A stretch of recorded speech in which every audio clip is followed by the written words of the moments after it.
বাচ্চারা আর এক ব্যাটারি গাড়ি, আমরা এই গাড়িটার সমস্যা, নতুন গাড়ি কেনার পরে প্রায় কিছু কিছু জিনিস সমস্যা হয়। এই সমস্যাটা যদি আপনারা দেখেন, আপনারা নিজে নিজে সমস্যাটা সমাধান করতে পারবেন। এক ব্যাটারি গাড়ির যদি সমস্যা হয়, আমরা প্রথমেই দেখা লাগবো ব্যাটারির কারেন্ট আসেনি।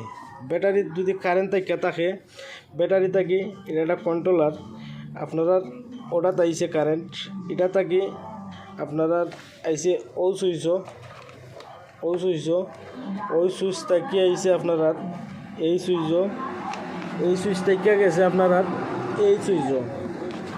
তাহলে আপনারা প্রত্যেকটা সুইচ আপনারা কিভাবে চেক করবেন, আপনারা যদি হঠাৎ করে ব্যাটারিটা ঠিক থাকে, আপনারা এই যে মুসনা আছে কি দুইটা তারের মাধ্যমে আপনারা দুই লাইন যদি এভাবে কন্ট্যাক্ট করেন, প্রত্যেকটা সুইচ দুই লাইন যদি এখানে করেন, এখানে করার পরে এটা আউট হয়ে যাব।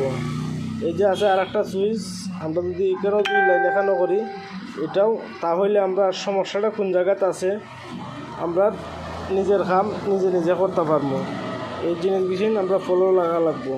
ব্যাটারি আগে এই যে দেখেন আমরা গাড়িটা চলছে।